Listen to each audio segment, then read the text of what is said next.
Wherever you go, whatever you do, throw a little at it. Omax, Vest and Briefs.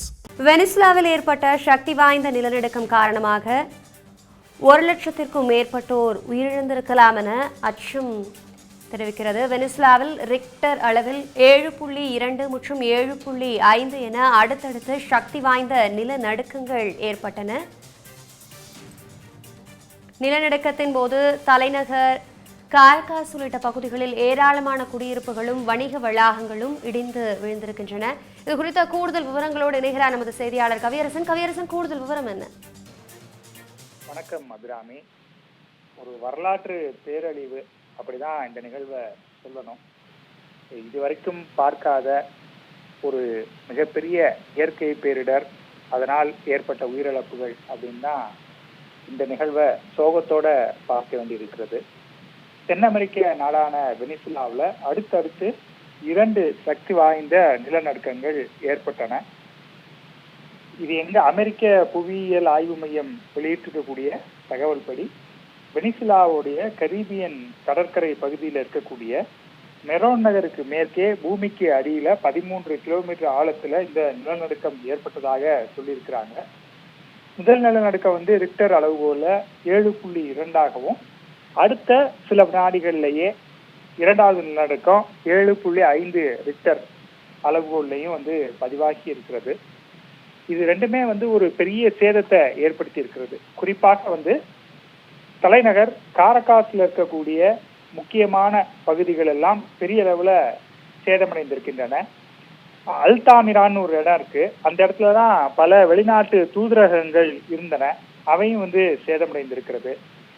இந்த 2 சக்தி வாய்ந்த நில அதிர்வுகளின் காரணமாக கட்டடங்கள் அனைத்தும் சீட்டுக்கட்டுகளை போல சரிந்து விழுந்திருக்கக்கூடிய காட்சிகளை நம்மளால பார்க்க முடிகிறது.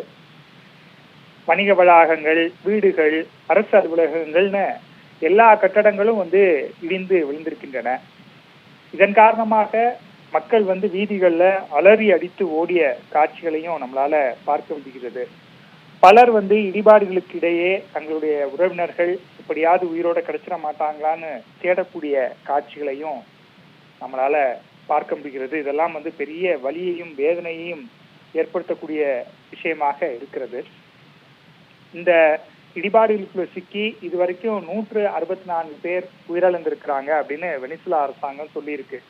ஆனா அங்கிருந்து வரக்கூடிய காட்சிகளையும் தகவல்களை கேட்கும் போதும் காட்சிகளை பார்க்கும் போதும் இந்த எண்ணிக்கை ரொம்ப ரொம்ப சொற்பம் அப்படிங்கிற முடிவுக்கு தான் நாம வர வேண்டி இருக்கிறது.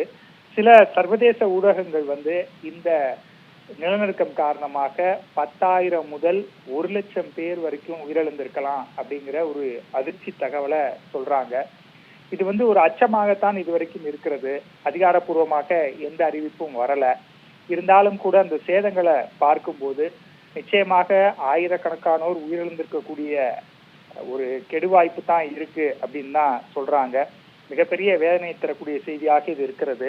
இப்ப அங்க இடைக்கால அதிபர் டெல்சி ரோட்ரிக்ஸ் மீட்பு பணிகள் வேகமாக நடைபெற்று வருகிறது அப்படின்னு சொல்லியிருக்கிறாங்க.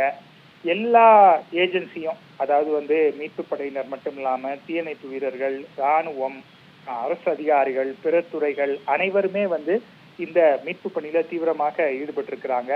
அவங்களோட தன்னார்வ அமைப்புகளும் இணைந்து மக்களுக்கு பணிகளை செய்து வரக்கூடிய காட்சிகளையும் நம்மளால பார்க்க முடிகிறது. 2 விஷயம்.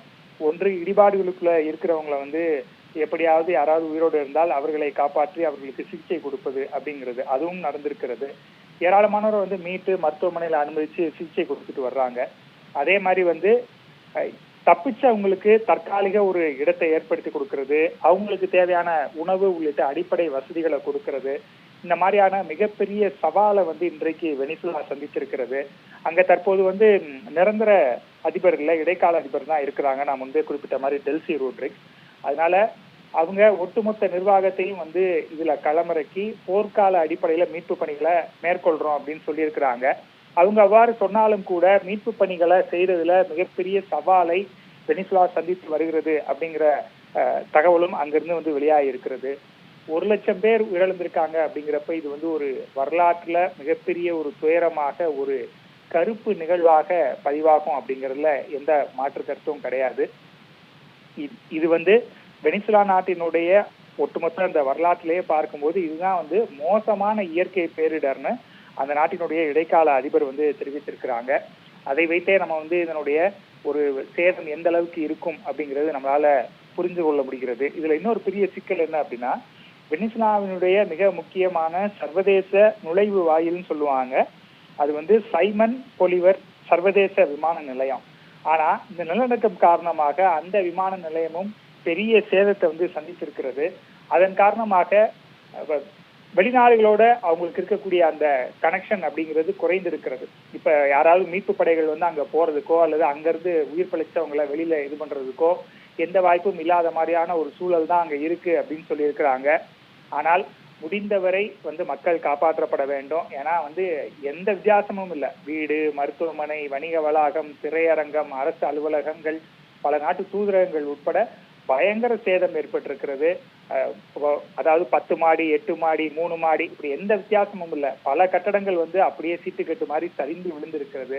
எனவே இதுல வந்து ஆயிரக்கணக்கான மக்கள் சிக்கி உயிரிழந்திருக்கலாம் அப்படிங்கிற ஒரு அச்சமும் இருக்கிறது. அதே போல மீட்கப்பட்டாலும் கூட அதுல அவங்களுக்கு எந்த அளவுக்கு வந்து ஒரு வாய்ப்பு இருக்கும், அவங்களுடைய உடல் உறுப்புகள்லாம் சேதமடையாம இருக்கணும், ட்ரீட்மெண்ட்டுக்கு பிறகு சரியாக வேண்டும், இப்படியெல்லாம் பல சவால்கள் இருக்கின்றன. ஒட்டுமொத்தமாக பார்க்கும்போது தற்போது வரை இந்த நம்பர்ஸ் எல்லாம் பார்க்கும்போது, அங்க இருக்கக்கூடிய காட்சிகளை பார்க்கும்போது நிச்சயமாக இது ஒரு வரலாற்று பேரழிவு அப்படிங்கிற மாதிரியான ஒரு முடிவுக்கு தான் நாம் வர வேண்டி இருக்கிறது. அபிராமி, தற்போதைய தகவல்களை விரிவாக வழங்கியமைக்கு நன்றி கவியரசு.